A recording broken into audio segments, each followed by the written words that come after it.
اعوذ باللہ من الشیطان الرجیم بسم اللہ الرحمن الرحیم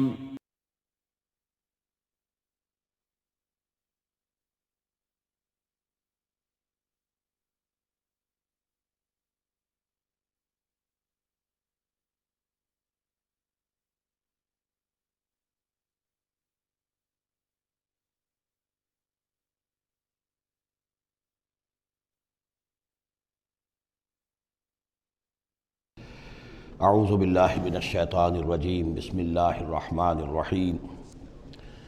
وَاعْلَمُوا أَنَّمَا غَنِمْتُم مِّن شَيْءٍ فَأَنَّ لِلَّهِ خُمُسَهُ وَلِلرَّسُولِ وَلِذِي الْقُرْبَى وَالْيَتَامَى وَالْمَسَاكِينِ وَابْنِ السَّبِيلِ إِن كُنتُمْ آمَنتُم بِاللَّهِ وَمَا أَنزَلْنَا عَلَىٰ عَبْدِنَا يَوْمَ الْفُرْقَانِ يَوْمَ الْتَقَى الْجَمْعَانِ وَاللَّهُ عَلَىٰ كُلِّ شَيْءٍ قَدِيرٌ صدق اللہ العظیم۔ اب یہاں وہ مال غنیمت کا حکم بیان ہو رہا ہے۔ وَاعْلَمُوا جان لو انما غنمتم من شیء جو بھی غنیمت تمہیں حاصل ہوئی ہے، فَأَنَّ لِلَّهِ خُمُسَهُ تو اس کا خمس پانچواں حصہ تو اللہ کے لیے ہے، وَلِلرَّسُولِ اور رسول کے لیے ہے، وَلِذِي الْقُرْبَى اور رسول کے قرابت داروں کے لیے ہے۔ یہ بات سمجھ لیجئے یہاں اچھی طرح کہ در حقیقت حضور صلی اللہ علیہ وسلم کا جو معاش کا معاملہ تھا، جب تک آپ مکے میں تھے حضرت خدیجہ الکبریٰ رضی اللہ تعالی عنہ کی دولت جو ہے اس سے آپ کا کام چل رہا تھا، جو بھی بچا کچا ان کا سرمایہ تھا۔ مدینے میں آ کر ظاہر بات ہے کہ اب آپ کے پاس اپنا کوئی ذریعہ معاش نہیں تھا، نہ آپ کوئی تجارت کرتے تھے، تو اب آپ کے اخراجات اور پھر یہ کہ آپ کے بھی قرابت دار ہیں، آپ کی ازواج مطہرات ہیں، ان کے اخراجات کہاں سے آئیں گے؟ تو مال غنیمت میں سے خمس جو ہے وہ اس کام کے لیے رکھ لیا گیا، گویا وہ بیت المال کا حصہ ہوگا، اور بیت المال ہی کفالت کرے گا حضور کی بھی اور حضور کے قرابت داروں کی بھی۔ اس کے علاوہ اس بیت المال میں یتامى والمساکین وابن السبیل، اس میں حصہ ہوگا یتیموں کے لیے بھی اور مساکین اور محتاجوں کے لیے بھی اور مسافروں کے لیے بھی۔ یہ گویا کہ پانچواں حصہ مال غنیمت کا تو ہو گیا، سرکار سمجھ لیجیے سرکاری ہو گیا، لیکن اس سرکار میں سب سے بڑا خرچ جو ہے وہ در حقیقت محمد رسول اللہ صلی اللہ علیہ وسلم کے ذاتی آپ کے اخراجات، آپ کے ازواج مطہرات کا نان نفقہ، آپ کے قرابت داروں کا ذوی القربیٰ، جس میں آپ کو بھی تو ظاہر بات ہے کہ کچھ نہ کچھ صلہ رحمی آپ فرماتے تھے، تو اس کے لیے، اور یہ کہ یتیموں اور مساکین کے لیے وابن السبیل۔ ان کنتم آمنتم باللہ، اگر تم ایمان رکھتے ہو اللہ پر، وما انزلنا علی عبدنا اور اس شے پر جو ہم نے نازل کی اپنے بندے پر، یوم الفرقان فیصلے کے دن، یعنی جو شے نازل کی وہ ہے غیبی امداد، نصرت غیبی، جو فرشتے آئے۔ ظاہر بات ہے کہ وہ ایک ان سین جو ہے غیب کا معاملہ ہے، فرشتوں کو دیکھا تو کسی نے نہیں، تو جیسے وحی آتی تھی حضرت جبرائیل لے کر آتے تھے تو اس پر ایمان رکھتے ہو کہ یہ قرآن جو ہے اللہ کی طرف سے ہے، ایسے ہی تمہیں یقین ہونا چاہیے کہ اللہ تعالیٰ نے اپنا وہ وعدہ پورا فرمایا اور اللہ تعالیٰ نے فرشتے بھیجے۔ تو اگر تمہیں وہ یقین ہے تو پھر تم اس حکم کو پورے طور پر یوں سمجھیے کہ دلی طور پر اس کو قبول کرو، خوش دلی کے ساتھ پوری طریقے سے، کہ خمس جو ہے وہ تو اللہ اور اس کے رسول کا، بیت المال کا۔ بقیہ کے بارے میں حضور نے فرما دیا کہ 4/5 جو ہے یہ اب تقسیم ہو جائے گا مجاہدین کے درمیان۔ اس میں اس سے کوئی بحث نہیں ہے کہ کس نے کتنا جمع کیا، سارا مال ایک جگہ جمع ہوگا اور پھر اس کے حصے لگیں گے، چاہے کوئی پہرے پر تھا، جنگ کی نوبت ہی نہیں آئی، چاہے یہ کہ کوئی باقاعدہ جنگ میں کسی نے حصہ لیا، چاہے کسی نے مال غنیمت جمع کیا، چاہے نہیں کیا، جو بھی جنگ میں ہے ان کو برابر کا حصہ ملے گا۔ اس میں یہ ہے کہ جو سواریوں والے تھے انہیں دوہرا، اور جو پیدل تھے انہیں اکیرا، اس لیے کہ سواریاں اگر کسی کا اونٹ ہے، کسی کا گھوڑا ہے، 2 گھوڑے بھی تھے، تو ظاہر بات ہے کہ اس کے چارے وغیرہ کا بندوبست وہ خود اپنے پاس سے کرتا تھا، کوئی سپلائی لائنز تو آج کل کی جس طرح فوجوں کی ہوتی ہیں وہاں موجود نہیں تھی، لہذا جو مجاہد تھا کہ جو سوار تھا گھوڑے پر یا اونٹ پر، جس کا اپنا گھوڑا تھا، اپنا اونٹ تھا، اس کو دوہرا حصہ، اور جو عام پیادہ جو مجاہد تھا اس کو اکیرا۔ وَاعْلَمُوا أَنَّمَا غَنِمْتُم مِّن شَيْءٍ فَأَنَّ لِلَّهِ خُمُسَهُ وَلِلرَّسُولِ وَلِذِي الْقُرْبَى وَالْيَتَامَى والمساکین وابن السبیل ان کنتم آمنتم باللہ وما انزلنا علی عبدنا یوم الفرقان یوم التقى الجمعان، اس فرقان والے دن، فیصلے کے دن، جس دن کی 2 فوجیں بھڑ گئی تھیں۔ واللہ علی کل شیء قدیر، اور اللہ تعالیٰ ہر چیز پر قادر ہے۔ اذ انتم بالعدوۃ الدنیا وہم بالعدوۃ القصویٰ، اصل میں یہ جو وادی ہے جس میں بدر واقع ہوا ہے، یہ ایک گھاٹی سی ہے جو دونوں کناروں کے اوپر تو بہت تنگ ہے لیکن درمیان میں بہت کھل کر میدان بن جاتا ہے۔ اس کا ایک سرا جو ہے وہ شمال کی طرف نکل جاتا ہے اور وہ جا رہا ہے شام کی طرف، ایک سرا جنوب کی طرف ہے اور وہ جاتا ہے مکے کی طرف، ایک مشرق کی طرف آتا ہے کہ جو مدینے کی طرف آ رہا ہے۔ اور اکثر و بیشتر جو پہلے حاجی جاتے تھے وہ اسی راستے پر تھے، یہی راستہ تھا۔ اب تو جو نیا طریق الہجرہ بڑی اعلیٰ سڑک بن گئی ہے تو لوگوں کو ان مقامات سے گزرنے کا موقع نہیں ملتا، ورنہ بدر سے ہو کر ہی راستہ گزرتا تھا۔ تو ایسا ہوا ہے کہ اللہ تعالیٰ کی طرف سے ایسی اسکیم بن گئی، تدبیر ایسی ہو گئی کہ عین بر وقت پہنچے۔ وہ جو مدینے والا سرا تھا جو قریب تھا مدینے کے اس وادی کا، اس پر حضور پہنچے، اور عین اسی وقت جو دور والا سرا تھا، گھاٹی جہاں پہ ختم ہو رہی تھی جنوب کی طرف، وہاں وہ قریش بھی پہنچ گئے بر وقت۔ جب تم تھے ورلے کنارے پر اور وہ تھے پرلے کنارے پر، اذ انتم بالعدوۃ الدنیا، دنیا ادنا کا مؤنث ہے قریب تر، وہم بالعدوۃ القصویٰ، اور وہ تھے پرلے کنارے پر، والرکب اسفل منکم، اور وہ جو قافلہ تھا وہ تم سے نیچے تھا، نیچے ہو کر گزر گیا تھا، یعنی اس کے بعد پہاڑوں کی ایک رینج تھی اور اس کے بعد پھر تہامہ کا میدان تھا۔ تو ابو سفیان نے یہ کیا تھا کہ قافلے کو لے کر اس بدر کی گھاٹی میں داخل ہی نہیں ہوئے، ادھر سے تو وہ پیغام بھی بھیج دیا تاکہ فوج ادھر سے آئے، تاکہ مسلمانوں کی توجہ بھی ہو تو فوج کی طرف ہو جائے، اور اسی میں وہ داؤ لگا کر اپنے قافلے کو بچا کر نکال کر لے جائیں، اور وہ تہامہ میں ساحل کے ساتھ ساتھ ہو کر نکل بھی گئے۔ وَلَوْ تَوَاعَدْتُمْ لَاخْتَلَفْتُمْ فِي الْمِيعَادِ، اور اگر تم لوگوں نے آپس میں معاہدہ کیا ہوتا کہ فلاں وقت پر ہمیں پہنچنا ہے، ہو سکتا ہے کہ تم ایک ساتھ نہ پہنچ سکتے، اختلاف ہو جاتا،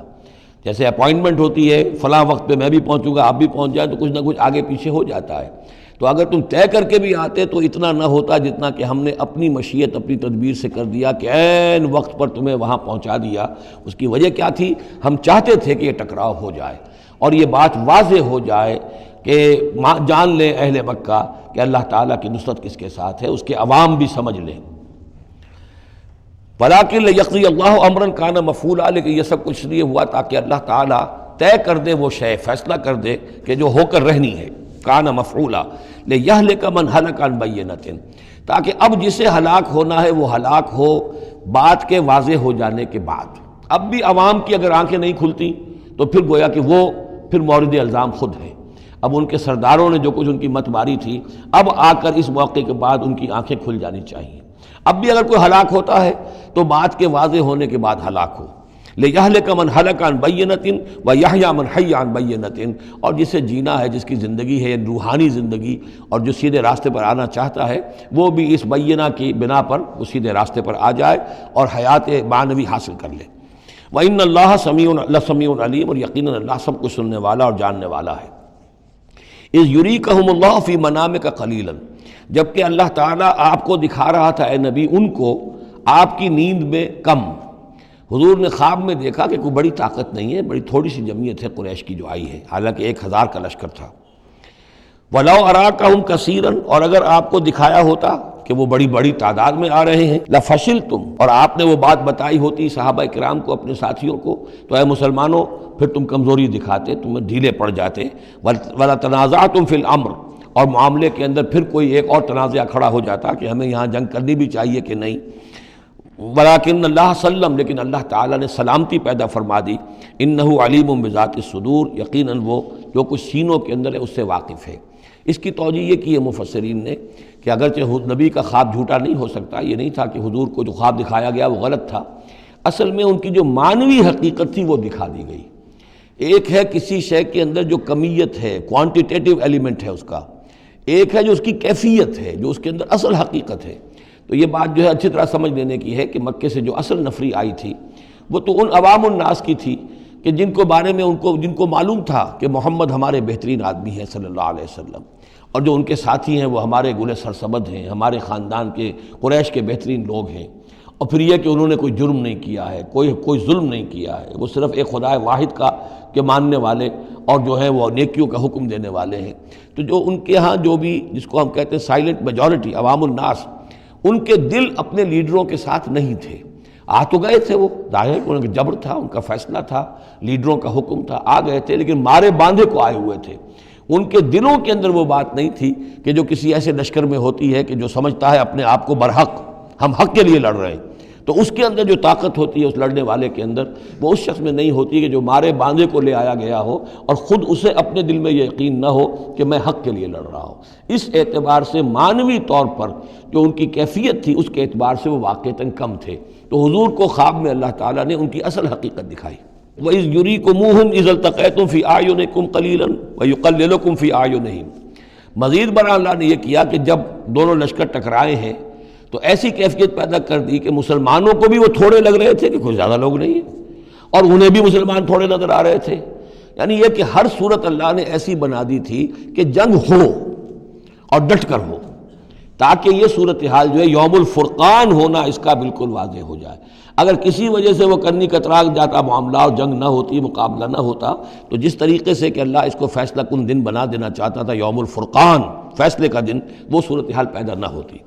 لِيَقْضِيَ اللَّهُ أَمْرًا كَانَ مَفْعُولًا، تاکہ اللہ پورا کر دے اس معاملے کو کہ جو ہونے والا ہی تھا۔ وَإِلَى اللَّهِ تُرْجَعُ الْأُمُورُ، اور تمام معاملات بالآخر تو اللہ ہی کی طرف لوٹا دیے جائیں گے۔ یا ایھا الذین آمنوا اذا لقیتم فئۃ فاثبتوا، اے اہل ایمان جب بھی اب تمہارا، اب چونکہ دور شروع ہو گیا ہے، اب تمہاری جد و جہد جو ہے وہ آخری مرحلے میں داخل ہو چکی ہے، مسلح تصادم کا آغاز ہو چکا ہے، اور یہ تو ابھی پہلی جنگ ہے، ابھی جنگیں اور آنی ہیں، اگلے ہی سال غزوہ احد ہو گیا۔ جب بھی تمہارا مقابلہ ہو کسی فوج سے فاثبتوا، پہلا حکم تو یہ ہے کہ پھر ثابت قدم رہو، قدم جمائے رکھو۔ دوسرا حکم وَاذْكُرُوا اللَّهَ كَثِيرًا، اور اللہ کا ذکر کرو کثرت کے ساتھ، لعلکم تفلحون، تاکہ تم فلاح پاؤ۔ تمہاری جو طاقت ہے وہ اللہ تعالیٰ کے بھروسے پر ہے۔ وَاصْبِرْ وَمَا صَبْرُكَ إِلَّا بِاللَّهِ، ایک بندہ مومن کا صبر جو ہے وہ اللہ کے بھروسے پر ہے، لہٰذا اللہ یاد رہے گا، اللہ کے ساتھ قلبی تعلق، روحانی تعلق استوار ہوگا تو تم ثابت قدم رہو گے، اور اگر اللہ کے ساتھ رشتہ ٹوٹ گیا، قلبی رشتہ، روحانی رشتہ، تو پھر تمہارے اندر جان نہیں ہوگی۔ اور تیسرا حکم لعلکم تفلحون، تاکہ تم مراد پاؤ، اور تیسرا حکم اطیعوا اللہ ورسولہ، اور دیکھو تیسرا حکم یہ ہے کہ جو ڈسپلن ہے اس کی پابندی کرو، حکم مانو اللہ کا اور اس کے رسول کا۔ اب ویسے تو یہاں اللہ کا حکم بھی کہا گیا ہے، لیکن ظاہر بات ہے کہ وہاں تو ہر وقت جو حکم آتا تھا وہ رسول کا حکم آتا تھا، اس لیے کہ قرآن بھی آ رہا ہے تو رسول کی زبان سے ادا ہو رہا ہے، اور رسول اپنی جانب سے اپنی اجتہاد کے تحت، اپنی رائے کے تحت، اپنی تدبیر کے تحت کوئی رائے دے رہے ہیں تو بھی حضور کی زبان مبارک سے ادا ہو رہا ہے۔ تو ویسے کہنے کو یہ اللہ اور اس کے رسول کی اطاعت کرو، لیکن عملاً وہ رسول اطاعت بن جاتی ہے۔ بمصطفیٰ برساں خویش را کہ دی ہمہ اوست، واطیعوا اللہ ورسولہ ولا تنازعوا، اور دیکھو آپس میں جھگڑو نہیں۔ یہی وہ الفاظ آئے ہیں جو سورہ آل عمران میں ہم پڑھ چکے ہیں۔ وَلَقَدْ صَدَقَكُمُ اللَّهُ وَعْدَهُ إِذْ تَحُسُّونَهُم بِإِذْنِهِ حَتَّىٰ إِذَا فَشِلْتُمْ وَتَنَازَعْتُمْ فِي الْأَمْرِ وَعَصَيْتُم مِّن بَعْدِ مَا أَرَاكُم مَّا تُحِبُّونَ۔ اب یہ ایک سال بعد ہونے والا ہے، یہ ایک سال پہلے ان سے کہا جا رہا ہے نظم کی پابندی کرو، اطاعت رسول پر کاربند رہو، ولا تنازعوا، اختلاف نہ کرو، جھگڑا نہ ڈالو، فتفشلوا، تو تم ڈھیلے پڑ جاؤ گے، وتذهب ريحكم، اور تمہاری ہوا اکھڑ جائے گی، واصبروا، اور ثابت قدم رہو، ان اللہ مع الصابرین، یقیناً اللہ تعالیٰ صابروں کے ساتھ ہے، اللہ کی نصرت، تائید اہل صبر کے ساتھ ہے۔ ولا تکونوا کالذین خرجوا من دیارہم بطرا ورئاء الناس، ان لوگوں کے مانند نہ ہو جانا کبھی جو نکلے تھے اپنے گھروں سے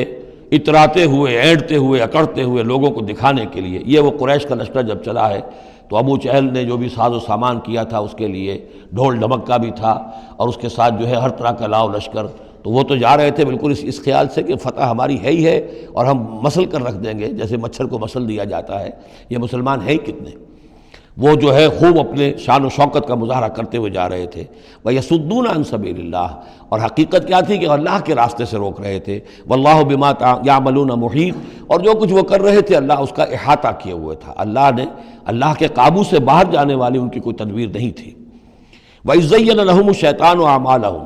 اور جب کہ شیطان نے ان کے لیے ان کے اعمال کو مزین کر دیا تھا۔ وَقَالَ لَا غَالِبَ لَكُمُ الْيَوْمَ، اور اس نے ان کے کان میں یہ پھونک ماری تھی، یہ وسوسہ ڈالا تھا، آج تم پر کوئی غالب نہیں آ سکتا۔ مکے سے نکلی ہو نفری اور 1000 کی، یہ تو گویا کہ بڑی انہونی سی بات تھی، عرب کے اندر اس طرح کے مواقع بہت کم آتے تھے۔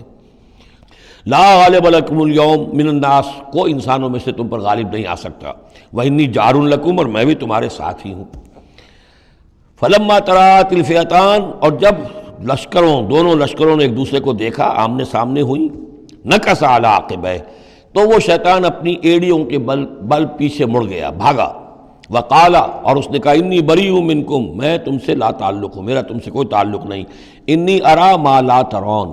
میں وہ کچھ دیکھ رہا ہوں جو تم نہیں دیکھ رہے۔ فرشتوں کو دیکھنا جو ہے، چونکہ یہ بھی ناری مخلوق ہے، نور اور نار میں بڑا قرب ہے، نوری مخلوق ہے ملائکہ اور ناری مخلوق ہے جن، اور یہ جن ہے عزازیل ابلیس، تو اس کو نظر آ گیا فرشتے آ رہے ہیں۔ انی ارا ما لا ترون، میں وہ کچھ دیکھ رہا ہوں جو تم نہیں دیکھ سکتے، انی اخاف اللہ، مجھے اللہ کا خوف ہے، واللہ شدید العقاب، اور اللہ سزا دینے میں بہت سخت ہے۔ اذ یقول المنافقون والذین فی قلوبہم مرض، اب یہ ایک نقشہ تو یہ تھا کہ جب چلے آ رہے تھے قریش کا لشکر لے کر ابو جہل اور اس کے ساتھی سردار، اور ادھر شیطان بھی ان کو پہلے تو پیٹھ ٹھوکتا ہوا آ رہا ہے، اور عین وقت پر جو ہے وہ ان کو ساتھ چھوڑ کر بھاگا ہے۔ ادھر جب مدینے کے اندر اب جہاں وہاں سے مسلمان چلے تھے، حضور چلے تھے، تو جو کوئی منافق پیچھے رہ گئے تھے وہ اب باتیں کر رہے تھے۔ اذ یقول المنافقون والذین فی قلوبہم مرض، جبکہ کہہ رہے تھے وہ منافق لوگ اور وہ لوگ کہ جن کے دلوں میں روگ تھا، غر ہؤلاء دینہم، ان مسلمانوں کو تو ان کے دین نے بالکل دھوکے میں ڈال دیا ہے، مت ماری گئی ہے، دماغ خراب ہو گیا ہے، قریش سے ٹکرانے چلے ہیں، ان کی عقل جواب دے گئی ہے۔ ہم تو پہلے بھی سمجھتے تھے کہ یہ سفہاء ہیں، بے وقوف ہیں، احمق ہیں، لیکن اب تو معلوم ہوتا ہے کہ سرے سے مت ماری گئی۔ غر ہؤلاء دینہم، ان کے دین نے ان کی مت مار دی۔ ومن یتوکل علی اللہ فإن اللہ عزیز حکیم، انہیں کیا پتا کہ جو کوئی توکل کرے اللہ پر تو اللہ تعالیٰ زبردست ہے، حکمت والا۔ وَلَوْ تَرَىٰ يَتَوَفَّى الَّذِينَ كَفَرُوا الْمَلَائِكَةُ، اور کاش تم دیکھ سکتے جب کہ قبض کرتے ہیں فرشتے ان کافروں کو، ان کی جانوں کو، یضربون وجوہہم، ان کے چہروں پر ضرب لگاتے ہوئے، وادبارہم، اور ان کی پیٹھوں پر، وذوقوا عذاب الحریق، اور کہتے اب چکھو جلنے کا عذاب، ذالک بما قدمت ایدیکم، اور یہ وہ کچھ ہے جو تمہارے اپنے ہاتھوں نے آگے بھیجا ہے، وان اللہ لیس بظلام للعبید، اور یہ کہ اللہ تو ہرگز اپنے بندوں کے حق میں ظالم نہیں ہے، ظلم کرنے والا نہیں ہے۔ کداب آل فرعون والذین من قبلہم، جیسے کہ معاملہ ہوا آل فرعون کا اور ان کا جو ان سے پہلے تھے۔ آل فرعون سے پہلے قوم شعیب سے پہلے صدوم اور عمورہ کی بستیاں، ان سے پہلے قوم سمود، ان سے پہلے قوم عاد، ان سے پہلے قوم نوح، یہ ہم سورہ اعراف کے اندر یہ ساری چیزیں پڑھ کر آئے۔ کداب آل فرعون والذین من قبلہم کفروا بآیات اللہ، انہوں نے بھی اللہ کی آیات کا کفر کیا، فأخذہم اللہ بذنوبہم، تو اللہ نے پکڑ لیا انہیں ان کے گناہوں کی پاداش میں۔ ان اللہ قوی شدید العقاب، یقیناً اللہ تعالیٰ قوی ہے، قوت والا ہے، زور آور ہے، اور سزا دینے میں سخت ہے۔ ذالک بان اللہ لم یکن مغیرا نعمۃ انعمها علی قوم حتی یغیروا ما بانفسہم، یہ اس لیے ہے کہ اللہ تعالیٰ کا یہ طریقہ نہیں ہے کہ کوئی نعمت جو اس نے کسی قوم کو دی ہو اس میں تغیر کر دے جب تک کہ وہ قوم اپنے اندر کی کیفیت کو متغیر نہ کر دے۔ یعنی یہ ہر قوم جو اٹھی تھی اسی شکل میں اٹھی تھی کہ اللہ تعالیٰ نے ایک نبی بھیجا، جیسے کہ قوم ہود ختم ہوئی تو حضرت ہود اور ان کے ساتھیوں کے ذریعے سے ایک نئی قوم وجود میں آئی جو آگے چل کر سمود کہلائی۔ تو یہ لوگ کون تھے؟ یہ لوگ تھے جن کو اللہ نے نعمت دی تھی، انعام دیا تھا، احسان کیا تھا، ایمان انہیں ملا تھا، لیکن جب انہوں نے اپنی اس نعمتوں کو بدل دیا، کفر کی روش پر آ گئے، توحید کی پگڈنڈی چھوڑ کر، توحید کی شاہراہ کو چھوڑ کر شرک کی پگڈنڈیوں پہ مڑ گئے، تو پھر اللہ تعالیٰ کی نعمت بھی تبدیل ہو جاتی ہے، اللہ تعالیٰ نعمت سلب کر لیتا ہے، انعام کی جگہ پر اللہ کا عذاب آ جاتا ہے۔ ذالک بان اللہ لم یکن مغیرا نعمۃ انعمها علی قوم حتی یغیروا ما بانفسہم، یہی ہے جو مضمون آگے بھی آئے گا سورہ رعد میں بھی، اور اس کو پھر یہ کہ اردو میں بھی ایک شعر میں لوگوں نے پیش کیا ہے کہ خدا نے آج تک اس قوم کی حالت نہیں بدلی، نہ ہو جس کو خیال آپ اپنی حالت کے بدلنے کا۔ قوموں کے اپنے اندر کے حالات بدلتے ہیں تو پھر تقدیر بدلتی ہے، صرف خواہش سے، وشفل تھنکنگ سے، امانی سے کوئی بات نہیں ہوا کرتی۔ اور قوم ظاہر بات ہے کہ افراد پر مشتمل ہوتی ہے، پہلے کچھ افراد بدلیں گے، ان کے اندر قلب ماہیت ہوگی، ان کا باطن بدلے گا، ان کی سوچ، ان کے نظریات، ان کے خیالات، ان کے مقاصد، ان کی دلچسپیاں، ان کی امنگیں تبدیل ہو جائیں گی۔ یہ اندر کے بدلے ہوئے لوگ جو ہیں جب کثیر تعداد میں ہوں گے تو پھر یہ مل جل کر زور لگائیں گے، طاقت لگائیں گے، معاشرے کو بدل دیں گے، اور پھر یہ اس طریقے سے کہ انقلاب آئے گا۔ چون بجاں در رفت جہاں دیگر شود، جہاں چو دیگر شد جہاں دیگر شود، جب یہ قرآن کسی کے اندر اتر جاتا ہے اس کے اندر ایک تبدیلی آ جاتی ہے، بالکل بدل جاتا ہے انسان اندرونی طور پر، اور یہ اندرونی تبدیلی ہے جو عالمی انقلاب تک ممتد ہو سکتی ہے۔ وَأَنَّ اللَّهَ سَمِيعٌ عَلِيمٌ، اللہ سب کچھ سننے والا جاننے والا ہے۔ کداب آل فرعون، جیسے کہ دستور تھا یا ہوا معاملہ آل فرعون کا، والذین من قبلہم، اور جو ان سے پہلے تھے، کذبوا بآیات ربہم، انہوں نے اپنے رب کی آیات کو جھٹلایا، فأہلکناہم بذنوبہم، تو ہم نے ان کو ہلاک کر دیا ان کے گناہوں کی پاداش میں، وأغرقنا آل فرعون، اور آل فرعون کو ہم نے غرق کر دیا، وَكُلٌّ كَانُوا ظَالِمِينَ، اور یہ سب کے سب ظالم تھے۔ ان شر الدواب عند اللہ الذین کفروا فہم لا یؤمنون، بدترین چوپائے اللہ کے نزدیک یہی لوگ ہیں، اللہ کے نزدیک جو کفر کرتے ہیں اور وہ ایمان نہیں لاتے۔ یعنی وہی جو آیت ہم پڑھ چکے سورہ اعراف میں کہ یہ لوگ انسان نظر آتے ہیں، حقیقت میں انسان نہیں ہیں۔ لہم قلوب لا یفقہون بہا ولہم اعین لا یبصرون بہا ولہم آذان لا یسمعون بہا اولئک کالانعام بل ہم اضل، وہ چوپایوں کے مانند ہیں بلکہ ان سے بھی گئے گزرے۔ اس لیے شر الدواب کہا گیا، تمام جانداروں میں اور جمان چوپایوں میں، جانوروں میں سب سے برے لوگ جو ہیں وہ یہ انسان نما حیوان ہیں کہ جن کے اندر عقل نہیں، جن کے اندر شعور نہیں، جو ایمان سے خالی ہیں اور کفر پر اور صرف دنیا کی لذتوں پر ریجھ گئے۔ الذین عاہدت منہم ثم ینقضون عہدہم فی کل مرۃ وہم لا یتقون، وہ لوگ کہ جن سے آپ نے اے نبی معاہدہ کیا تھا، پھر وہ ہر مرتبہ اپنا عہد توڑتے ہیں اور اس کا کوئی ڈر نہیں رکھتے۔ اب یہ اشارہ ہو رہا ہے یہود کی طرف، کیونکہ حضور جب مدینے میں تشریف لائے تو میں نے آپ کو شروع میں بتا دیا تھا کہ آپ نے بہت بڑا یہ سمجھیے کہ اس کو Montgomery what, professor Montgomery what نے جس قدر تعریف کی ہے اس کی، اور سارے جتنے بھی الفاظ ہو سکتے تھے انگریزی زبان میں، اسٹیٹسمین شپ کہ حضور کا معاملہ، فہمی کا معاملہ، تدبر کا معاملہ، سیاست کو سمجھنے کا معاملہ، اس کی بہت بڑی بات یہ ہے کہ آپ نے یہودی قبائل جو تھے تینوں ان کو معاہدوں میں جکڑ لیا۔ تو یہ ایک بہت بڑا آپ کا کارنامہ تھا، لیکن اب ظاہر بات ہے جکڑے تو وہ گئے، اندر سے وہ دشمنی کرتے تھے، ساز باز کرتے تھے۔ اوپر معاہدہ ہے، اندر سے ساز باز چل رہی ہے، پیغامات بھیجے جا رہے ہیں قریش کو کہ کیا کر رہے ہیں آپ لوگ، کیوں دیر کر رہے ہیں، کیوں نہیں حملہ کرتے، ہم اندر سے آپ کی مدد کریں گے۔ تو یہ کھدبد ابھی چل رہی تھی۔ تو فرمایا الذین عاہدت منہم ثم ینقضون عہدہم، وہ لوگ کہ جن سے نبی آپ نے عہد کیا، معاہدے کیے، اور وہ یہ کہ اپنے معاہدے توڑ رہے ہیں، فی کل مرۃ، ہر بار، وہم لا یتقون، اور وہ ڈرتے نہیں ہیں۔ فإما تثقفنہم فی الحرب، تو اگر آپ پا جائیں انہیں جنگ میں، فشرد بہم من خلفہم، تو ان کو ایسی سزا دیجئے کہ جو پیچھے ہیں ان کے ہوش ٹھکانے آ جائیں، لعلہم یذکرون، تاکہ انہیں عبرت حاصل ہو جائے۔ یعنی یہ کہ اب ایک تو یہ ہے کہ وہ کوئی صرف ان کی جو ہے وہ وہاں سے خطوط جا آ رہے ہیں، پیغام رسانی ہو رہی ہے، لیکن کہیں اگر ان میں کا کوئی شخص جنگ میں بھی پکڑا جائے، واقعتاً وہ جنگ میں شریک ہو جائے، قریش کی طرف سے آ جائے اور پکڑا جائے، تو پھر اس کو وہ سزا دیجئے کہ جو ایک کی سزا جو ہے وہ سینکڑوں کے ہوش ٹھکانے کر دے۔ یہ ہے مطلب۔ وَإِمَّا تَثْقَفَنَّهُمْ فِي الْحَرْبِ فَشَرِّدْ بِهِمْ، ایسی سزا ان کو دیجئے من خلفہم کے جو ان سے پیچھے ہیں ان کے بھی ہوش ٹھکانے ہو جائیں، لعلہم یذکرون، شاید کہ پھر وہ نصیحت پکڑ لیں۔ وَإِمَّا تَخَافَنَّ مِنْ قَوْمٍ خِيَانَةً، اور اگر آپ کسی کو قومی سطح پر اندیشہ ہو جائے آپ کو کسی سے کہ وہ خیانت پر اتر آئی ہے، یعنی ایک ہے انڈیویجول ایکٹس، بنو قریظہ کا کوئی شخص ہے جو کام کر رہا ہے، بنو قریظہ کا سردار کہے گا صاحب مجھے کیا معلوم، یہ ایک شخص کا انڈیویجول معاملہ ہے، اس نے کوئی خط لکھ دیا ہوگا قریش کو یا کوئی سلسلہ جرمانی کیا ہوگا، لیکن یہ ہمارا اجتماعی معاملہ نہیں ہے، ہم معاہدے کے پابند ہیں۔ بنو قینقاع کا کوئی شخص ہے، اس نے کر دیا، تو اس کے لیے تو پہلا حکم آ گیا، وہ کہیں اگر مل جائے، جنگ میں مل جائے، کیونکہ ویسے تو اسے ہاتھ نہیں لگا سکتے، معاہدہ ہے ان کے ساتھ، تو معاہدہ ہے، اس کو کیا سزا دیں گے، لیکن یہ کہ جنگ میں کہیں آ جائے، اتنی جرأت کر جائے تو پھر اس کو وہ سخت سزا دیجیے گا کہ جو پیچھے بیٹھے ہوئے ہیں، جو ڈورے ہلا رہے ہیں، تارے ہلا رہے ہیں، ان کو بھی ہوش ٹھکانے آ جائے۔ لیکن یہ کہ اگر آپ کو اندیشہ ہو جائے کہ کوئی قبیلہ جو ہے وہ خلاف ورزی کرنے پر اتر آیا ہے، خیانت کرنے پر اتر آیا ہے، وَإِمَّا تَخَافَنَّ مِنْ قَوْمٍ خِيَانَةً، کسی کی طرف سے خیانت کا آپ کو اندیشہ ہی ہو جائے، فَانبِذْ إِلَيْهِمْ عَلَىٰ سَوَاءٍ، تو پھر پھینک دیجئے ان کی طرف کھلم کھلا، یعنی پھر معاہدے کو ایبروگیٹ کیجئے، کہہ دیجئے کہ آج سے ہمارا کوئی معاہدہ نہیں۔ یہ نہیں ہے کہ معاہدہ بھی قائم رہے اور آپ ان کے خلاف اقدام بھی کر دیں، یہ صحیح نہیں، اس لیے کہ یہ مقام جو ہے اخلاقی اعتبار سے بھی غلط ہے، اور خاص طور پر آپ کا مقام، مقام نبوت، اس کے اعتبار سے کسی درجے میں بھی نہیں ہے کہ کسی قوم کے ساتھ معاہدہ بھی ہے،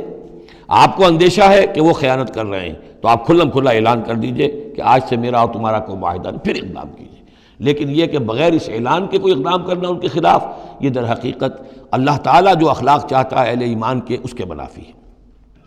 وَإِمَّا تَخَافَنَّ مِنْ قَوْمٍ خِيَانَةً فَانبِذْ إِلَيْهِمْ عَلَىٰ سَوَاءٍ۔ اصل میں یہی وہ بات تھی جس کے حوالے سے مولانا مودودی مرحوم نے 1948 میں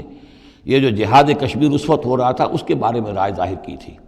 کہ ہندوستان کے ساتھ ہمارے سفارتی تعلقات ہیں، بھارت کے ساتھ ہمارا سارا معاملہ معاہدات کے اوپر چل رہا ہے، پھر اگر یہ کہ معاملہ جو ہے دوسری طرف ہم یہ شکل کر رہے ہیں کہ وہاں پر جنگ کا معاملہ کر رہے ہیں تو یہ غلط ہے، شریعت کی روح سے، قرآن کی روح سے غلط ہے۔ ہمیں کھلم کھلا اعلان کرنا چاہیے، جو بھی ہو اللہ تعالیٰ پر بھروسہ رکھنا چاہیے، کھل کر سامنے آنا چاہیے۔ یہ یا کہ میز کے اوپر تو معاہدہ ہے، ہاتھ مل رہے ہیں اور میز کے نیچے سے ٹانگیں گھسیٹی جا رہی ہیں، یہ دنیا داروں کا دھندا تو ٹھیک ہے، لیکن اسلام کی روح سے ایک اسلام کے نام پر بننے والی مملکت کی حکومت کا یہ طرز عمل درست نہیں ہے۔ یہ تھا وہ معاملہ جو سن 48 میں مولانا مودودی نے یہ رائے ظاہر کی تھی، اور اس پر پھر کافی ان کے خلاف جو ہے عوامی جذبات جو ہیں وہ بہت جو ہے اس وقت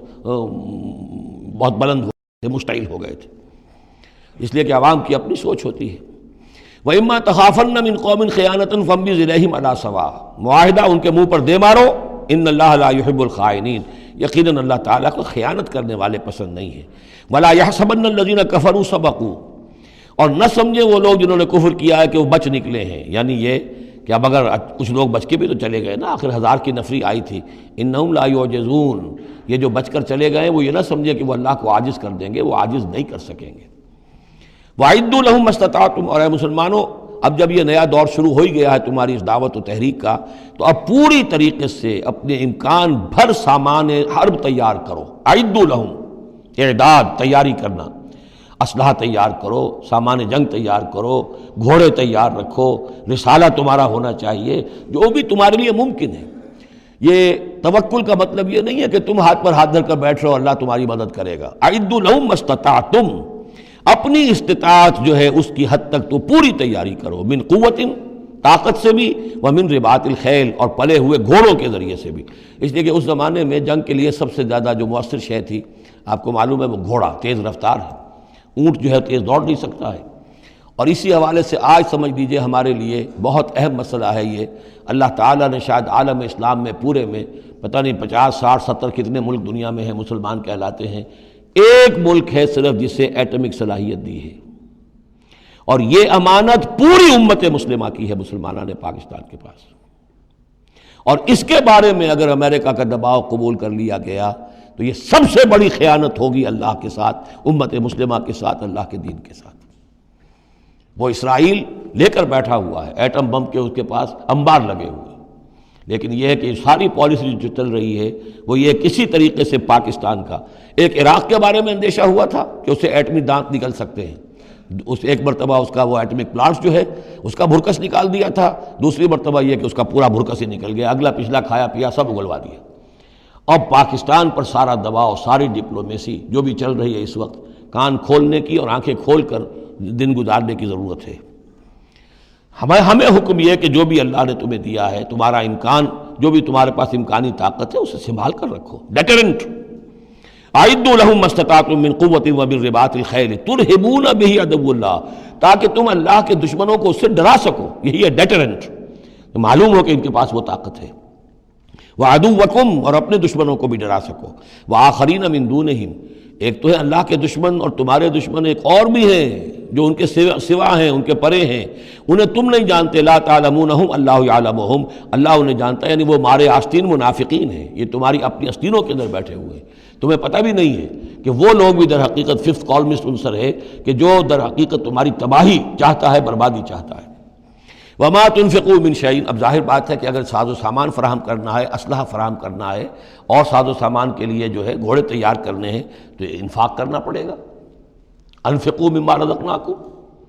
وما تنفقوا من شیء فی سبیل اللہ یوفی الیکم، اور دیکھو جو کچھ بھی تم خرچ کرو گے اللہ کی راہ میں وہ پورا پورا تمہیں مل جائے گا، پورا پورا دیا جائے گا۔ وانتم لا تظلمون، اور تم پر کوئی زیادتی نہیں ہوگی، تمہاری کوئی حق تلفی نہیں ہوگی۔ تم دو تو صحیح، اب وہ پورے 2 رکوع ذہن میں لے آئیے جو سورہ بقرہ میں ہم نے پڑھے تھے کہ اگر کوئی شخص اللہ کی راہ میں مال خرچ کرتا ہے، فی سبیل اللہ خرچ کرتا ہے، جیسے ایک دانہ جو ہے وہ زمین کے اندر ڈال دیتے ہو، اس سے جو ایک پودا نکلتا ہے، اس میں سٹے ہوتے ہیں، 7 سٹے ہیں، اور ہر سٹے کے اندر 100 دانے ہیں، تو وہ ایک دانہ 700 دانے پیدا کر رہا ہے، اور اللہ تعالیٰ جس کو چاہے گا 700 گنا سے بھی زیادہ اجر و ثواب دے گا۔ کہاں صد کا رکھ رہے ہو اپنے پیسے، خرچ کر دو اسے، اس لیے کہ اب اس دعوت کا اور اس تحریک کا اور محمد رسول اللہ کی جو جد و جہد ہے اس کا وہ مرحلہ آ گیا ہے کہ اب ساز و سامان اور کیل کانٹے سے لیس ہونا ضروری ہے۔ وَإِن جَنَحُوا لِلسَّلْمِ فَانْجَحْ لَهَا، اور اے نبی اگر وہ اپنے بازو اپنے کندھے نیچے گرا دے امن کے لیے، صلح کے لیے، اگر قریش آمادہ ہو جاتے ہیں تو آپ بھی جھک جائیے، کوئی بات نہیں، صلح کر لیجیے۔ وَتَوَكَّلْ عَلَى اللَّهِ، اللہ پر توکل کیجیے، یعنی یہ کہ اگر وہ صلح کرنے کے اوپر آمادہ ہے صلح کر لیجئے، اور ڈریے نہیں کہ ہو سکتا ہے وہ چال چل رہے ہوں، نہیں، صلح کا جواب صلح سے دیجئے، لیکن یہ کہ اللہ پر توکل کیجئے، وَهُوَ السَّمِيعُ العلیم، وہ سب کچھ إِنَّهُ هُوَ السَّمِيعُ العلیم، یقیناً وہ سب کچھ سننے والا اور جاننے والا ہے۔ وَإِن يُرِيدُوا أَن يَخْدَعُوكَ، اور اگر وہ چاہتے ہو کہ آپ کو دھوکہ دے دیں، فَإِنَّ حَسْبَكَ اللَّهُ، تب بھی آپ نہ گھبرائیں، آپ کے لیے اللہ کافی ہے، اللہ کی طرف سے ضمانت ہے۔ هُوَ الَّذِي أَيَّدَكَ بِنَصْرِهِ وَبِالْمُؤْمِنِينَ، وہی تو ہے اللہ جس نے اے نبی آپ کی مدد کی ہے اپنی نصرت سے اور اہل ایمان کے ذریعے۔ یہ ذرا نوٹ کیجئے، اللہ نے محمد کی مدد کی ہے اہل ایمان کے ذریعے، یعنی اللہ تعالیٰ کا یہ فضل ہوا محمد رسول اللہ صلی اللہ علیہ وسلم پر کہ ایسے صحابہ عطا فرمائے جو مخلص تھے، کہ جہاں آپ کا پسینہ گرا وہاں انہوں نے اپنی خون کی ندیاں بہا دی۔ حضرت موسیٰ کو ایسے ساتھی میسر نہیں آئے، کیا حال تھا جبکہ ان کو کہا گیا اللہ کی راہ میں جنگ کرو، اور ان کا فضل بنتا ربک فقاتل انا ہاؤنا قاعدون، جاؤ تم جاؤ، ہم بیٹھے ہیں یہاں، رب انی لا املک الا نفسی واخی فافرق بیننا وبین القوم الفاسقین۔ یہاں یہ ہوا تھا جب دوسری مرتبہ مقام صفرا پر جب ہوئی ہے جو مشاورت، اور وہ بڑی یوں سمجھیے کہ کانٹے کی مشاورت تھی، وہاں بھی کچھ لوگ زور دے رہے تھے مسلسل کہ چلیے ہمیں چلنا چاہیے پہلے قافلے کی طرف، وہ تو آپ کو سیرت کی کتابوں میں پڑھنا ہوگا، لیکن یہ ہے کہ اس وقت حضور کا منشا یہ تھا، آپ بار بار کہ اچھا آپ اور لوگ مشورہ دیں، اور لوگ بھی مشورہ دیں۔ حضرت مقداد نے کھڑے ہو کر یہی بات کہی رضی اللہ تعالیٰ عنہ، اے نبی آپ ہمیں موسیٰ کے ساتھی نہ سمجھیے جنہوں نے کہہ دیا تھا وَاسْتَبَنْتَ وَرَبُّكَ فَقَاتِلَا إِنَّا هُنَا قَاعِدُونَ،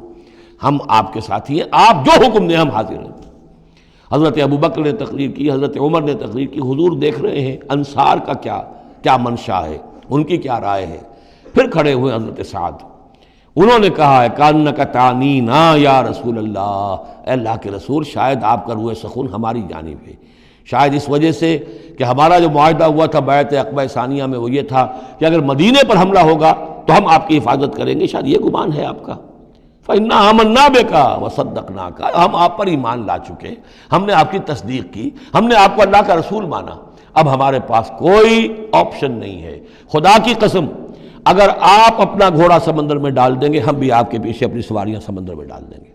اور خدا کی قسم اگر آپ ہمیں کہیں گے ہم اپنی اونٹیوں کو دبلا کر دیں گے برق الغماد تک جا پہنچیں گے، یعنی یمن کا شہر ہے برق الغماد، وہاں تک پہنچ جائیں گے چاہے ہماری اونٹنیاں لاغر ہو جائیں۔ اس کے بعد حضور کا چہرہ کھل اٹھا کہ انصار کی طرف سے بھی ان کے ایک رئیس نے یہ بات کہی ہے، پھر آپ نے کہا چلو اب بدر کی طرف۔ تو یہ اللہ تعالیٰ نے گویا کہ حضور کی مدد کی ہے اہل ایمان سے۔ هو الذی ایدک بنصرہ، ایک تو اللہ کی مدد آئی آسمان سے، فرشتے آئے، اور ایک وبالمؤمنین، اور اہل ایمان کے ذریعے سے آپ کی مدد کی ہے۔ من انصاری الی اللہ، کون ہے میرا مددگار اللہ کی راہ میں۔ وَأَلَّفَ بَيْنَ قُلُوبِهِمْ، اور ان اہل ایمان کے دلوں میں اللہ نے محبت پیدا کر دی۔ لَوْ أَنفَقْتَ مَا فِي الْأَرْضِ جَمِيعًا مَا أَلَّفْتَ بَيْنَ قُلُوبِهِمْ، ارے نبی اگر آپ دولت کے ذریعے سے محبت پیدا کرتے کہ لوگوں کو زیادہ زیادہ ان کے دل کی نرمی کے لیے، تالیف قلب کے لیے جو ہے پیسے دیے جائیں، اگر زمین کی ساری دولت بھی آپ خرچ کر دیتے تو ان میں یہ تالیف، یہ الفت پیدا نہیں ہو سکتی تھی۔ وَلَٰكِنَّ اللَّهَ أَلَّفَ بَيْنَهُمْ، یہ تو اللہ تعالیٰ ہی نے ان کے مابین یہ الفت پیدا کر دی ہے۔ یہ ہم سورہ آل عمران میں بھی پڑھ چکے ہیں کہ تمہارا معاملہ جو ہے اِذْ كُنْتُمْ أَعْدَاءً فَأَلَّفَ بَيْنَ قُلُوبِكُمْ فَأَصْبَحْتُمْ بِنِعْمَتِهِ إِخْوَانًا، آیت نمبر 103 ہے سورہ آل عمران کی۔ وَكُنْتُمْ عَلَىٰ شَفَا حُفْرَةٍ مِّنَ النَّارِ فَأَنقَذَكُم مِّنْهَا كَذَٰلِكَ يُبَيِّنُ اللَّهُ لَكُمْ آيَاتِهِ لَعَلَّكُمْ تَهْتَدُونَ، تم تو تباہی کے آگ کے گڑھے کے کنارے تک پہنچ چکے تھے۔ وَلَٰكِنَّ اللَّهَ أَلَّفَ بَيْنَهُمْ إِنَّهُ عَزِيزٌ حَكِيمٌ، یقیناً وہ زبردست ہے، حکمت والا۔ یا ایھا النبی حسبک اللہ ومن اتبعک من المؤمنین، اے نبی آپ کے لیے اللہ کافی ہے اور وہ کہ جو پیروی کر رہے ہیں آپ کی اہل ایمان میں سے۔ ایک ترجمہ تو اس کا یہ ہوگا، یعنی جو اگر اوپر والی آیت کے ساتھ اس کو جوڑے، ایک یہ بھی ہو سکتا ہے اے نبی اللہ کافی ہے آپ کے لیے بھی اور جو آپ کی پیروی کرنے والے ہیں مسلمان ان کے لیے بھی، ان کے لیے بھی اللہ کفایت کرتا ہے، ان کی مدد کے لیے، ان کو سہارا دینے کے لیے۔ تو یہ ایسی کنسٹرکشن ہے جملے کی کہ دونوں معنی لیے جا سکتے ہیں۔ یا ایھا النبی حرض المؤمنین علی القتال، اب یہ تحریض کا لفظ پھر آ گیا جو سورہ نساء میں ہم پڑھ چکے ہیں، وحرض المؤمنین علی القتال، اے نبی شوق دلائیے، ترغیب دلائیے، ابھاریے، ایمان کے جذبات کو ذرا اپیل کیجئے اہل ایمان کے کہ وہ قتال پر آمادہ ہوں۔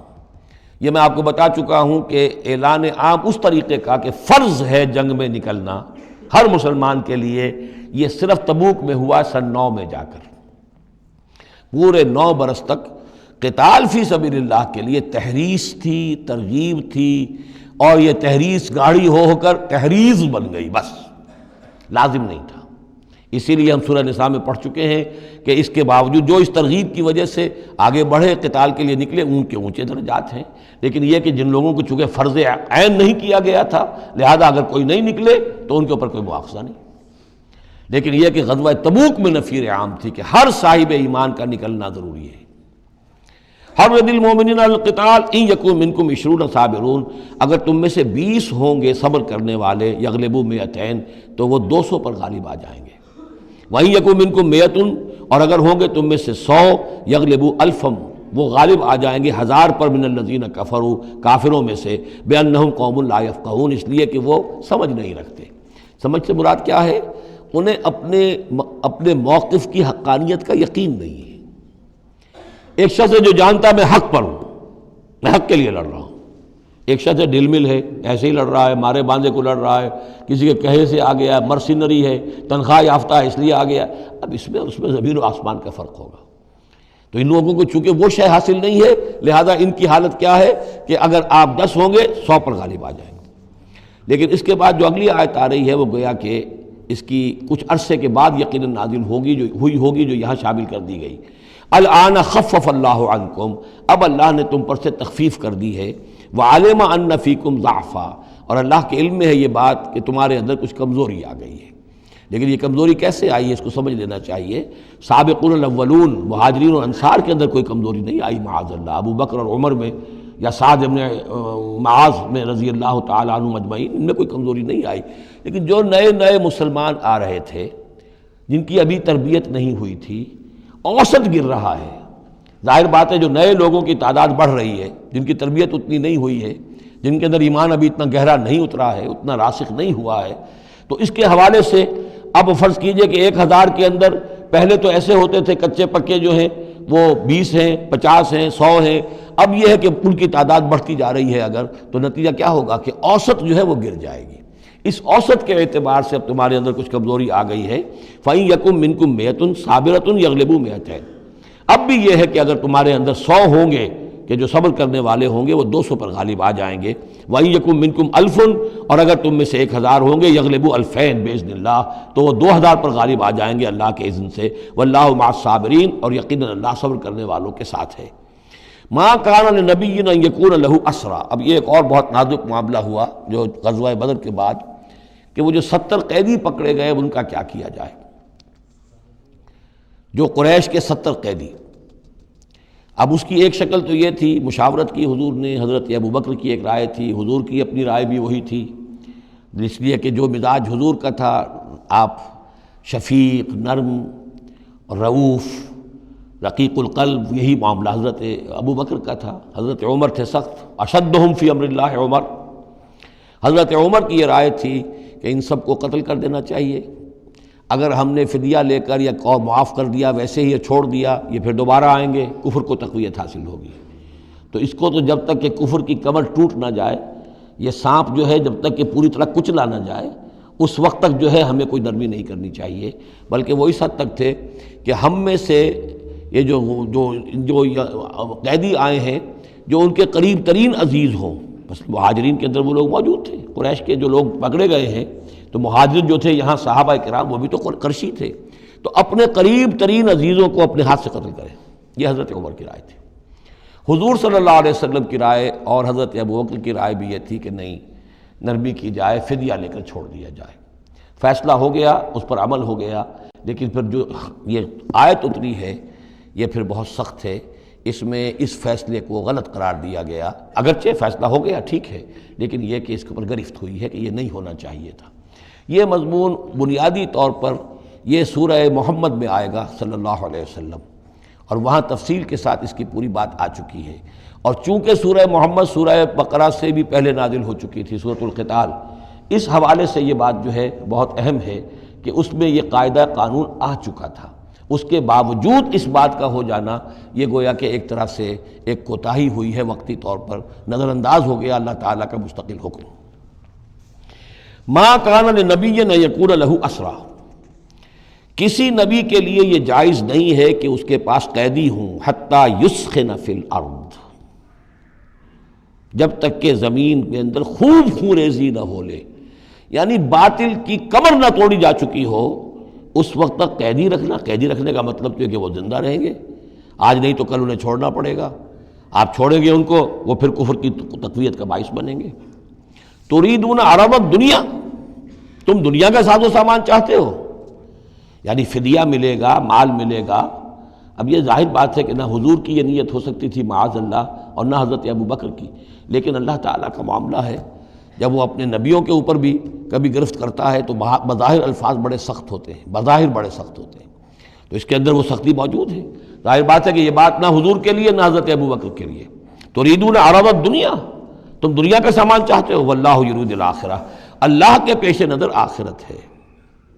سورہ محمد کی آیت نمبر 4 میں یہ پورا قانون آئے گا، ہم وہاں پڑھ لیں گے۔ واللہ عزیز حکیم، اور اللہ تعالی عزیز اور حکیم ہے۔ لولا کتاب من اللہ سبقہ، اگر نہ ہوتی بات اللہ کی طرف سے جو پہلے سے آ چکی تھی، یعنی سورہ محمد کی آیت نمبر 4، اس میں ایک امکان نکلتا تھا اس کی تعبیر کا، اگرچہ تعبیر کے اندر میرے نزدیک غلطی ہوئی ہے، لیکن پھر بھی ایک اس کے اندر امکان موجود تھا جس کو کہ استعمال کیا ہے محمد الرسول اللہ صلی اللہ علیہ وسلم سے۔ لولا کتاب من اللہ سبقہ، اگر یہ اللہ تعالیٰ کی طرف سے بات پہلے سے طے نہ ہو چکی ہوتی، لمسکم فیما اخذتم عذاب عظیم، تو جو کچھ تم نے یہ فدیہ وغیرہ لیا ہے اس پر تم پر بڑا سخت عذاب آتا۔ قانون ہم سورہ محمد میں پڑھیں گے کہ وہ کیا تھا، اور اس کی انٹرپریٹیشن کے اندر یہاں حضور نے کس جگہ سے گنجائش نکالی۔ دیکھیے ہوتا یہ ہے کہ آپ کا رجحان نرمی کا ہے تو آپ ایک ہی بات کے اندر سے نرم پہلو نکال لیں گے، جیسے کہ میں نے عرض کیا تھا کہ جو لوگ کہ سنتے ہیں الذین یستمعون القول فیتبعون احسنہ،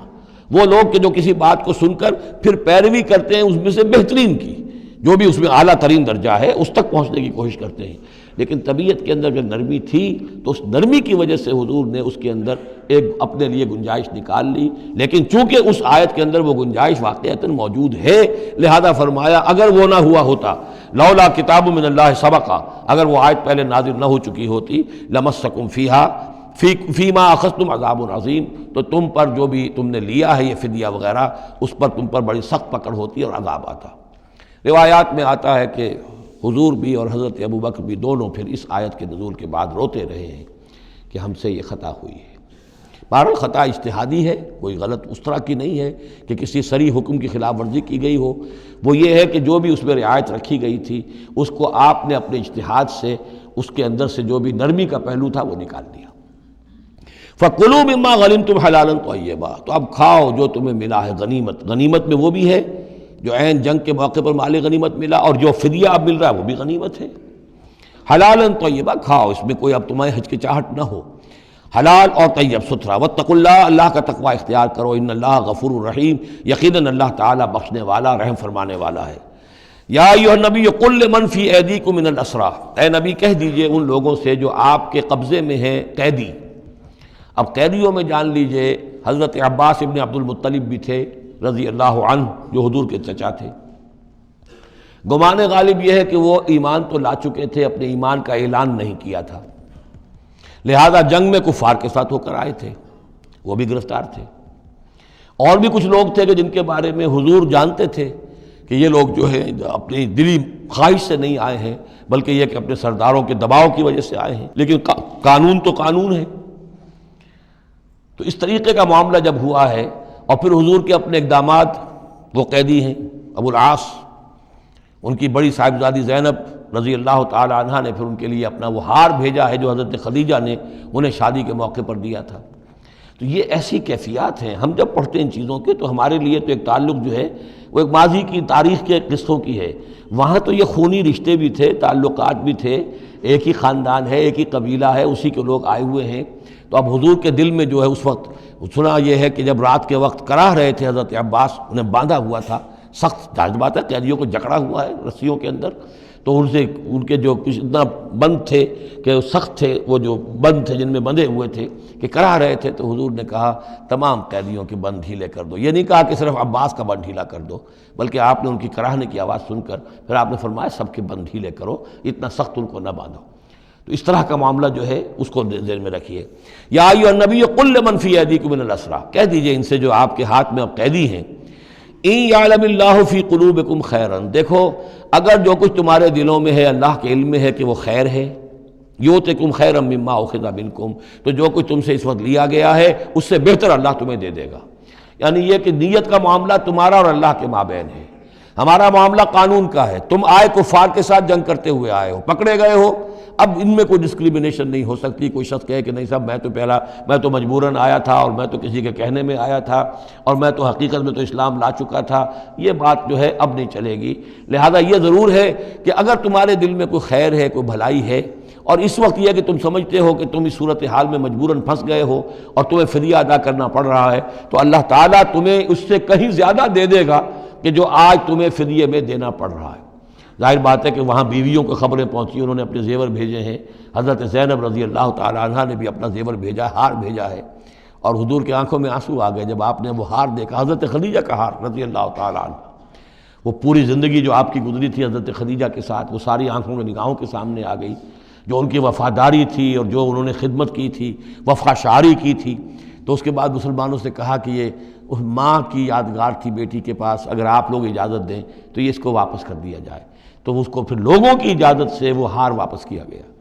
تو یہ سارے جو جذباتی معاملات تھے ان کو اچھے سے سمجھیے کہ ہم پڑھتے ہوئے ان چیزوں کو سمجھتے ہیں کہ جیسے ایک بس تاریخ کا ایک واقعہ ہے، اس کے ساتھ جو احساسات، جذبات، جو اس کے ساتھ اور فوری جو اس وقت کی کیفیات تھی، اس کا ہمارے لیے اکثر و بیشتر تو ممکن ہی نہیں کہ تصور کر سکیں۔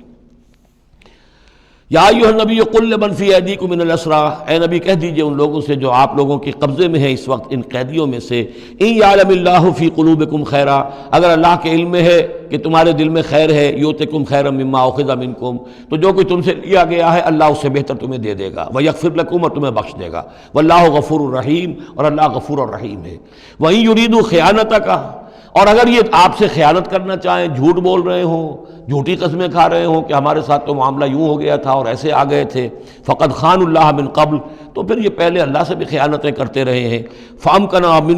منہم فامکنا منکم، اللہ تعالیٰ نے ان کو پکڑوا دیا، واللہ علیم الحکیم، اللہ حکیم اور علیم ہے۔ اب یہ یوں سمجھیے کہ کنکلوڈنگ آیات ہے سورہ مبارکہ کی، ان الذین آمنوا وہاجروا وجاہدوا باموالہم وانفسہم فی سبیل اللہ والذین آووا ونصروا اولئک بعضهم اولیاء بعض، یقیناً وہ لوگ جو ایمان لائے اور جنہوں نے ہجرت کی اور جہاد کیا اپنے اموال اور جانوں کے ساتھ اللہ کی راہ میں، اور وہ لوگ جنہوں نے انہیں پناہ دی اور ان کی مدد کی، اولئک بعضهم اولیاء بعض، یہ وہ لوگ ہیں کہ جو ایک دوسرے کے ساتھی ہیں، رفیق ہیں۔ یہ آپ نے بات سمجھ لی۔ اس وقت تک مسلمان معاشرہ جو ہے یہ دو حصوں میں علیحدہ علیحدہ منقسم تھا، مہاجرین، انصار۔ اگرچہ مہاجرین اور انصار کو بھائی بھائی بنایا جا چکا تھا، لیکن ظاہر بات ہے کہ صرف اس طرح کے تعلق سے وہ پورا جو قبائلی نظام جو ہے وہ ایک دم تو تلپٹ نہیں ہو جاتا۔ تو اس وقت تک یہ صورتحال بھی یہ ہے کہ جو پہلے جو 8 مہمیں حضور نے بھیجی ہیں اس میں کسی انصاری کو شریک نہیں کیا، وہ ایکسکلوسیولی مہاجر فینومینن تھا۔ جنگ بدر میں پہلی مرتبہ جو ہے انصار شریک ہوئے ہیں، ورنہ پہلے صرف مہاجرین تھے۔ لہذا وہ پہلی آیت جو ہے ان الذین آمنوا، وہ لوگ جو ایمان لائے، وہاجروا، انہوں نے مکے سے ہجرت کی، مدینے آ گئے، وجاہدوا باموالہم وانفسہم فی سبیل اللہ، اور انصار مدینہ تو اب جہاد میں شریک ہوئے ہیں، یہ 1.5 سال سے اس جہاد میں پہلے سے چلے آ رہے ہیں کہ پوری 8 مہمیں جو پہلے کی ہیں وہ ایکسکلوسیو جو ہیں وہ صرف مہاجرین نے کی ہیں۔ وجاہدوا باموالہم وانفسہم فی سبیل اللہ، یہ ایک ایک طبقہ ہو گیا، ایک جماعت ہو گئی۔ والذین آواؤ،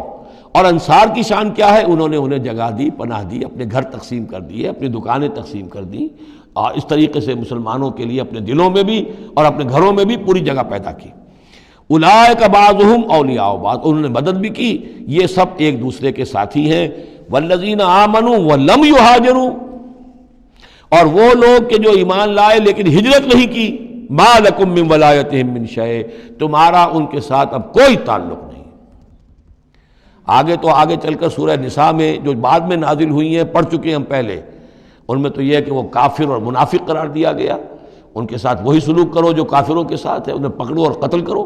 الا یہ کہ کسی ایسی قبیلے سے ہوں جن کے ساتھ تمہارا معاہدہ ہو، وہ پورا قانون وہاں آ گیا ہے۔ لیکن یہاں بھی پہلی بات بتا دی گئی، اب کوئی ولایت باہمی تمہاری ان کے ساتھ نہیں ہے۔ یعنی فرض کیجئے کوئی شخص کہتا ہے میں تو ایمان لا چکا تھا، مجبوراً آئے تھے لیکن ہجرت کیوں نہیں کی؟ جب ہجرت نہیں کی تو اب تمہارا شمار ہوگا انہی لوگوں کے ساتھ جن کے ساتھ تم جنگ کر کے آئے ہو۔ تم یہ نہیں کہہ سکتے کہ میرا تعلق جو ہے اہل ایمان سے شمار کیا جانا چاہیے۔ والذین آمنوا ولم یہاجروا ما لکم من ولایتہم من شیء، تو کوئی تمہاری ان سے رفاقت نہیں ہے، کوئی تعلق نہیں ہے، کوئی عہد نہیں ہے، کوئی قول و قرار نہیں ہے۔ یہ آیت بھی معلوم ہوتا ہے کہ انہی جو اسیر تھے غزوہ بدر کے، انہی کی طرف اصل میں روح سخن ہے۔ حتیٰ یہاجروا، جب تک کہ وہ ہجرت نہ کریں، ہاں اب واپس جائیں، فدیہ دے کر جائیں، پھر ہجرت کر کے آ جائیں تو ٹھیک ہے، پھر وہ مسلمانوں میں سے ہوں گے، تمہارے بھائی ہوں گے، تمہارے حمایتی ہوں گے اور تم ان کی حمایت کرو گے۔ وَإِنِ اسْتَنْصَرُوكُمْ فِي الدِّينِ، اور وہ لوگ کہ جو ایمان تو لائے لیکن ہجرت نہیں کی، اپنے اپنے قبیلوں میں رہے یا مکے میں رہے، اگر وہ تم سے مدد مانگے دین میں، فَعَلَيْكُمُ النَّصْرُ، تو اے مسلمانوں تم پر واجب ہے ان کی مدد کرنا۔ إِلَّا عَلَىٰ قَوْمٍ بَيْنَكُمْ وَبَيْنَهُمْ مِيثَاق، سوائے اس کے کہ وہ کسی ایسی قوم سے تعلق رکھتے ہوں کہ جن کے تمہارے درمیان کوئی معاہدہ ہے۔ اگر کوئی قبیلہ ہے کہ جس کے ساتھ حضور نے معاہدہ کیا ہوا ہے صلح کا، اور وہاں کوئی مسلمان ہے اور وہ ہجرت تو کر نہیں رہا، وہاں سے وہ مدد کی درخواست کرتا ہے کہ میری مدد کی جائے، تو اس کے خلاف اس کی مدد نہیں کی جائے گی، اس لیے کہ قوم کے ساتھ معاہدہ ہے۔ واللہ بما تعملون بصیر، اور جو کچھ تم کر رہے ہو اللہ اسے دیکھ رہا ہے۔ والذین کفروا بعضهم اولیاء بعض، اور وہ لوگ جنہوں نے کفر کیا وہ ایک دوسرے کے ساتھی ہیں، ایک دوسرے کے حمایتی ہیں، ایک دوسرے کے پشت پناہ ہیں۔ عرب قبائلی معاشرے کے اندر یہ جو ولایت کا معاملہ ہوتا تھا، اس میں پھر یہ ذمہ داریاں بھی آتی تھیں۔ کسی کے اوپر تاوان پڑ گیا ہے تو جو اس کے ولی ہیں، جو اس کے حلیف ہیں، ان کو بھی تاوان میں سے حصہ پہ دینا پڑتا تھا۔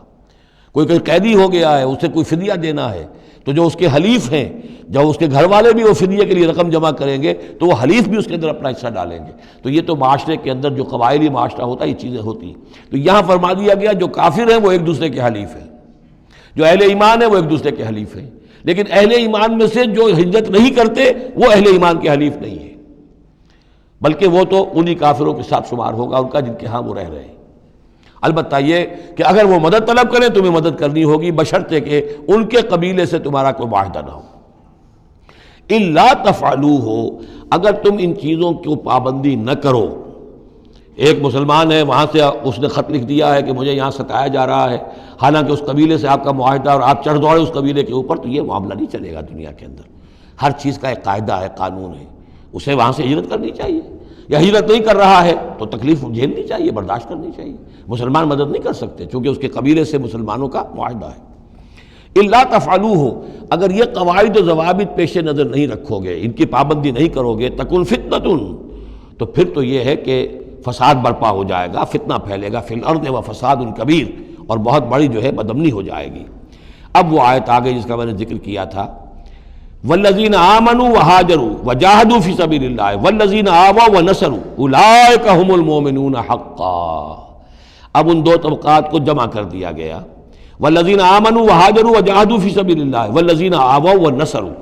ویسے یہ کہ وہ لوگ جو ایمان لائے اور جنہوں نے ہجرت کی اور جنہوں نے جہاد کیا اللہ کی راہ میں، یعنی یہ مہاجرین، والذین آووا،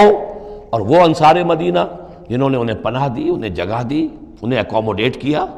والذین آووا ونصروا، اور نصرت کی، اولئک هم المؤمنون حقا لهم مغفرۃ ورزق کریم، ان کے لیے مغفرت ہے اور رزق کریم ہے۔ تو مومن حقیقی کی تعریف یہاں پر جو آئی ہے دو حصوں میں بٹ کر، وہ میں چاہتا ہوں کہ پھر اچھی طریقے سے آپ سمجھ لیں، انتہائی اہم بات ہے یہ۔ ایک مسلمان کے لیے بنی الاسلام علی خمس، 5 چیزیں ہیں، کلمہ شہادت، نماز، روزہ، حج، زکوٰۃ۔ لیکن حقیقی مومن ہونے کے لیے دو چیزیں اور بڑھیں گی، صرف شہادت نہیں، یقین قلبی اور نماز روزہ حج زکوٰۃ کے ساتھ جہاد فی سبیل اللہ۔ گویا کہ 7 چیزیں ہوں گی، 7 شرطیں پوری ہوں گی تو ایک شخص بندہ مومن کہلائے گا۔ یہ تعریف ہے کہ جو سورہ الحجرات کی آیت نمبر 14-15 میں آئی۔ وہاں پہلے فرمایا قالت الاعراب آمنا قل لم تؤمنوا ولکن قولوا اسلمنا ولما يدخل الايمان في قلوبكم۔ یہ بدو کہہ رہے ہیں ہم ایمان لے آئے، اے نبی ان سے کہہ دیجئے تم ایمان نہیں لائے ہو، بلکہ یوں کہو کہ ہم مسلمان ہو گئے، ہم نے اطاعت قبول کر لی ہے، ابھی تک ایمان تمہارے دلوں میں داخل نہیں ہوا۔ اب اگلی آیت میں پھر اسی سیاق کے اندر اگلی آیت میں مومن کون ہے؟ انما المؤمنون الذين آمنوا بالله ورسوله ثم لم يرتابوا۔ مومن تو وہ ہیں جو ایمان لائیں اللہ پر، اس کے رسول پر، پھر شک نہ باقی رہے، یقین بن جائے۔ اور دوسرے وجاہدوا باموالہم وانفسہم فی سبیل اللہ، اور وہ جہاد کریں اللہ کی راہ میں اپنی جانوں اور مالوں کے ساتھ۔ اولئک هم الصادقون، صرف وہ سچے ہیں۔ اس کو میں نے پرکار سے تشبیہ دی تھی۔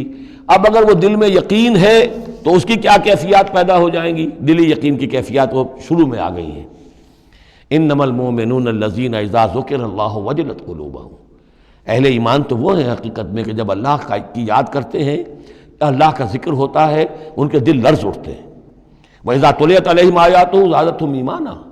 جب ان کو اللہ کی آیات پڑھ کر سنائی جاتی ہیں ان کے ایمان میں اضافہ ہوتا ہے۔ وَعَلَىٰ رَبِّهِمْ يَتَوَكَّلُونَ، ان کا توکل، ان کا بھروسہ کل کا کل اللہ کی ذات پر ہے۔ الذین یقیمون الصلاۃ ومما رزقناہم ینفقون، اور وہ لوگ جو نماز قائم کرتے ہیں اور انفاق کرتے ہیں اللہ کی راہ میں اس میں سے جو ہم نے دیا۔ اولئک ھم المؤمنون حقا، یہ ہے سچے مومن، پکے مومن۔ لیکن یہ مومن کی شخصیت کی تصویر کا ایک رخ ہے۔ بدقسمتی سے ہمارے ہاں یہ 2 رخ علیحدہ ہو گئے ہیں۔ معاملہ یہ ہے کہ یہ ہے ایک ورق، اس ورق کا ایک صفحہ یہ ہے، ایک صفحہ یہ ہے، یہ انسیپریبل ہے، صفحات کو جدا نہیں کر سکتے آپ۔ ورق ایک ہے، اس کا ایک رخ یہ ہے صفحہ، ایک رخ یہ ہے صفحہ۔ مومن کی شخصیت کا ایک صفحہ، اس کی تصویر کا ایک رخ یہ ہے، دل میں یقین ہے، اللہ کی یاد کرتا ہے، دل لرزتا ہے، آیات قرآنی پڑھتا ہے یا سنتا ہے، دل میں ایمان بڑھتا ہے، ہر معاملے میں توکل، اس کا بھروسہ اللہ کی ذات پر ہے، نماز قائم کیے ہوئے ہے، زکوٰۃ ادا کرتا ہے، اللہ کی راہ میں خرچ کرتا ہے۔ یہ شخصیت کا ایک رخ ہو گیا، اولئک ھم المؤمنون حقا۔ لیکن یہ ایک رخ ہے، اور دوسرا رخ کیا ہے؟ والذین آمنوا وہاجروا وجاہدوا فی سبیل اللہ والذین آووا ونصروا اولئک ھم المؤمنون حقا۔ اور وہ لوگ جو ایمان لائے، جنہوں نے ہجرت کی، جنہوں نے جہاد کیا اللہ کی راہ میں، اور وہ لوگ جنہوں نے انہیں جگہ دی، پناہ دی اور ان کی مدد کی، یہ ہے مومن سچے۔ تو تصویر کے ان دونوں رخوں کو جوڑیے، یہ ہے اصل میں جو آج کی ضرورت ہے۔ صحابہ کرام کی شخصیتوں میں یہ دونوں رخ تھے۔ جیسے زوال آیا ہمارے ہاں، اڑائے کچھ ورق لالے نے، کچھ نرگس نے، کچھ گل نے، چمن میں ہر طرف بکھری ہوئی ہے داستاں میری، دین کے حصے بکھرے ہو گئے۔ کوئی حلقے ذکر کے ہیں تو ان کو جہاد وغیرہ سے کوئی غرض نہیں، کوئی جہادی تحریکیں ہیں تو ان کے اندر جو ہے وہ دوسری کیفیات نہیں۔ اس طرح کے معاملات جو ہے تقسیم ہو چکے ہیں۔ جب تک کہ یہ مکمل شخصیتیں وجود میں نہیں آئیں گی، یہ ظاہر بات ہے صحابہ کی کمیت کے اعتبار سے تو وہاں تک نہیں پہنچ سکتے، لیکن ان کا عکس تو ہو، اس طرح کی کیفیت متوازن طریقے پر۔ اگر 25% ادھر ہے 25% ادھر بھی ہو، 10% ادھر ہے 10% ادھر بھی ہو، لیکن ایک ہی طرف 70% ہو جائے، دوسری طرف 0 ہو، وہ معاملہ گڑبڑ ہے۔ یہ دونوں جو رخ ہے شخصیت کے، ان کو جمع کرنے کی ضرورت ہے۔ اولئک ھم المؤمنون حقا لہم مغفرۃ ورزق کریم، ان کے لیے مغفرت ہے اور رزق کریم ہے۔ اللہم ربنا اجعلنا منہم، اللہم ربنا اجعلنا منہم والذین آمنوا من بعد وہاجروا وجاہدوا، اور جو لوگ بعد میں ایمان لائے یا لائیں گے اور ہجرت کریں، جہاد کریں، وجاہدوا معکم، تمہارے ساتھ ہو کر جہاد کریں، فاولئک منکم، تو اے مسلمانوں وہ تم ہی میں سے ہیں، تمہاری جماعت، تمہاری امت حزب اللہ کے حصے ہوں گے۔ وَأُولُو الْأَرْحَامِ بَعْضُهُمْ أَوْلَىٰ بِبَعْضٍ فِي کتاب اللہ، البتہ اللہ کا جو قانون ہے، جو شریعت ہے، مثلا جو وراثت کا معاملہ ہے، اس کا تعلق جو اولو الارحام کے ساتھ ہے۔ یہ جو بھائی چارہ تھا اس کے بنا پر وراثت نہیں ہے۔ وراثت ہوگی وہی جو رحمی رشتے ہیں جن کے بنا پر کہ وراثت کا قانون بنا دیا گیا۔ اولو الارحام بعضهم اولی ببعض فی کتاب اللہ، اللہ کی شریعت کے ضابطے کے قانون میں بہرحال جو رحمی رشتے ہیں وہ یقیناً مقدم ہیں۔ ان اللہ بکل شیء علیم، یقیناً اللہ تعالی ہر چیز کا علم رکھتا ہے۔ بارک اللہ لی ولکم فی القرآن العظیم ونفعنی وإیاکم بالآیات والذکر الحکیم۔